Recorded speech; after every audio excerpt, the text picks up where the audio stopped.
Hello there, welcome to another video of the Orators Virtual Academy. And in this video, we're going to discuss and evaluate the difference between monarchy and democracy following the death of the Queen Elizabeth II, the Queen of UK. Because a question that has been arising in the minds of the people, that what is the difference between the heads of the states and the monarchic worlds, and also what democracy is and the examples of democratic nations. So before we talk about anything else, you see on your screen on the left side we got monarchy, on the right side we got democracy. So in monarchy, people don't have the powers. It's a simple phenomenon. Now you need to understand. People don't have the powers, no equal rights, and no elections. And on the right side we got democracy, in that the people have the powers, equal rights, and elections are there in those countries which have democracy. Now the differences are, in monarchy we say on the left side same as monarchy, on the right side we got the democracy. So it is called a monarchy when a country is ruled by kings and queens, when the right to rule a country is passed through a dynasty and not through election. So in the simple paragraph or the group of words that you need to learn and understand is that, like, the monarchy is a country where kings the queens rule. All right, there's no president to rule, and usually queens and the kings are the heads of the states. Taking an example of the UK, the British monarchy, we call, when we say UK, we call it British monarchy. We're taking an example of the British monarchy. Queen was the holy solely powerful, so she was the one to have all the powers. But after the death of Queen, um, King Charles III was in line, was next to the throne, so he has already been taken as the king of the UK British monarchy.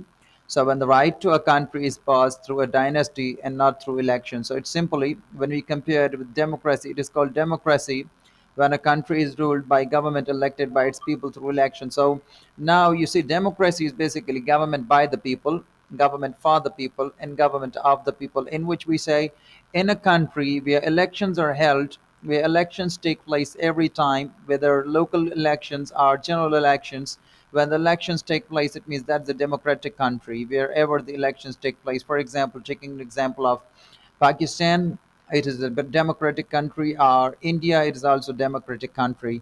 So, and then we have another point that up here, that the laws are framed by the kings and queens. People have no say in the formulation of laws, while in democracy we say the elected representatives make the laws, rules, and regulations on behalf of the people for the welfare of the people. Now you see in these two points on the left side and on the right side, we say, so in monarchic world, kings and queens are the ones to frame and create the laws. So people have nothing to do with it. People are not able to, people are not supposed to raise objections, raise their concerns. They don't like laws which have been framed for them. But in democratic world, or in a democratic country, basically the elected leaders are the ones to frame laws, and basically that is done in the national assembly, or in the provincial assemblies, are usually the countries like Pakistan and India, that is also done in senate, called upper house and lower house. So we say, in other words, I would like to tell you that the democracy is basically when the legislators or the elected representatives make the laws. So your elected representative make the laws. It's a more essential concrete point for you to learn. While in monarchy, you have kings and queens to frame or make the laws. Okay. So the next point, that is, the kings and queens have no accountability. People do not have power to remove kings and queens from power if they are dissatisfied with their administration. So, for suppose, if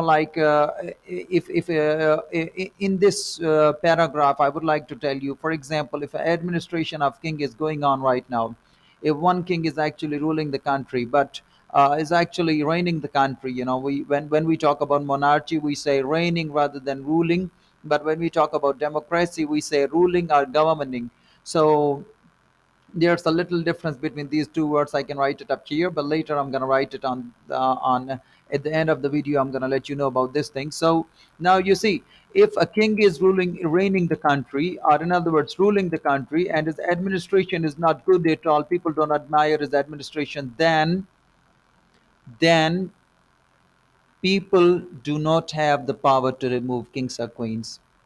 Okay, people, I repeat, people do not have the power to remove kings or queens if the people are not are not happy with their administration, if they are taking wrong decisions, not in the favor of general public, or if they're taking the decisions in the favor of their personal means, whatever they do, people have no power to do anything. But if the kings and queens do, they can do it, and they are not accountable for anything to do.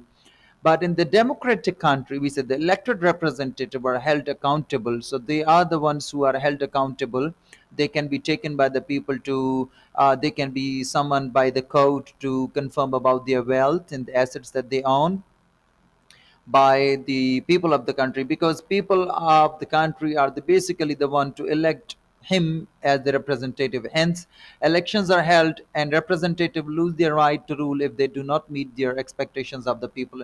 So it means to say that, for example, it means to say that if they are taking some decisions which people don't like, then they can easily be removed from the government. They can easily be removed from the representation. Here, kings and queens cannot be removed from the administration, or from their reigning. But here, people can be removed from their representation, because people are the ones to choose. Okay, so this is slightly different here as well. But in this next thing, that the people do not have the right to condemn the monarchy. Yeah, that's right. If it is a monarchy, it means there's a one man rule, one man reign. People cannot say anything. If the leader is tyrant, or if the leader is a dictator, a leader, whatever the leader does, people are not able to condemn anything or say anything. They are not even able to deplore at anything that the leader does. But on the right side, in democratic world, we see people have the freedom to give their feedback on policies. So for example, if a representative is not doing or performing his jobs well, then people are able to give its feedback and have the option to bring about changes in the policies, and they have the right to condemn the government. And that's right, they can condemn and deplore the government if the government doesn't perform well. So this is also, we say, freedom of speech. We say in this democracy we have freedom of speech, while on the monarchy we don't have freedom of speech for the general public. And in this we say people may face oppression if the ruler is tyrant. Now, in this sense, we say, for example, let me give you an example of the rulers. Like, you would have heard about some rulers who were tyrant, like Hitler.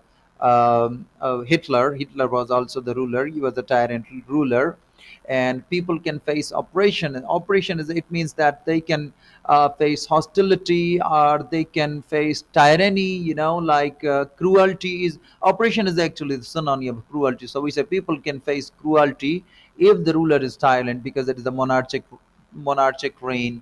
But in democracy, people do not face oppression from a democratically elected government, because people are the ones to appoint the representative.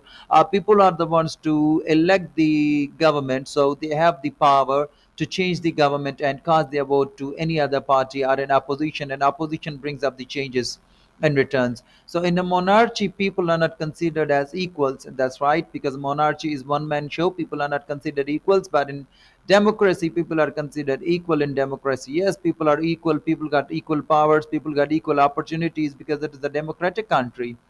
And in monarchy was prevalent in the medieval and ancient times, and still continues in a few countries. But concept of a democracy originated in Greece. Athenian democracy is often described as the first known democracy in the world. So this is something that you need to understand now. Like this, basically by this group of words, it means to say that when monarchy came into existence, so it is about medieval and ancient times. And this is talking about when democracy came into existence, it came into existence by getting originated in Greece. Then Athenian democracy, often described as first known democracy. So this is also a question for you to know, that whenever you are asked about the first known democracy, then you can say Athenian democracy is often described as first known democracy in the world. Let me go to the second point, that is, currently there are different types of monarchies. Absolute monarchies. So we have the types of monarchies. We got absolute monarchy, we got semi-constitutional monarchy, and we got constitutional monarchy, subnational monarchy, or Commonwealth realms. So Commonwealth realms is basically the sense of the UK British monarchy. For example, there are 15 or 16 Commonwealth realms which fall under the British monarchy. And giving you an example, let's say the current king of the British monarchy, that is, here we say King Charles III. He is the current king of the British monarchy. So He is the one who is also going to be the head of the state for 15 Commonwealth realms, because there are 15 Commonwealth realms include Australia, Canada, New Zealand, Solomon Islands, and some other countries that can be discussed in any of the next video. Generally, and in democracy on the right side is generally the two types of democracies: a direct democracy and a representative form of democracy. So this is something that I'm leaving on you to understand it and post up in the comments.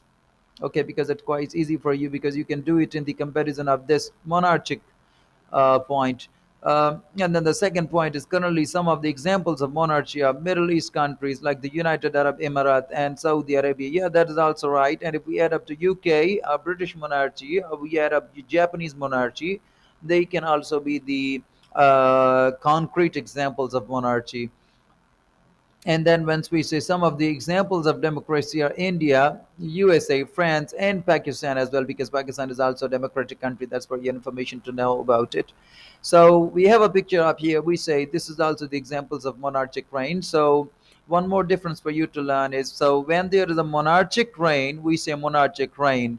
So reign is a synonym of rule, is a synonym of government, or the synonym to govern.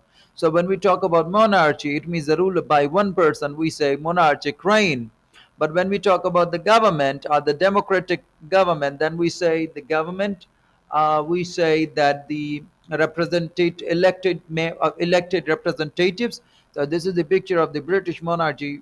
King Charles III has been made as the king of the British monarchy following the death of Queen Elizabeth II. She passed away a few days back, and this is the example of Japanese monarchy, and currently the Emperor Naruhito is the Emperor of Japan, and some other countries that we got: the Monarchy of Kuwait, Monarchy of Malaysia, Morocco, Oman, Vatican City, UAE, and so on, so on. So we're gonna discuss in the next video. What we're gonna discuss in the next video is what is the difference between absolute monarchy, semi-constitutional monarchy, and constitutional monarchy, also subnational and Commonwealth realm? So this is going to be the next topic. So keep tuned, stay in touch with us. Thank you very much for your day.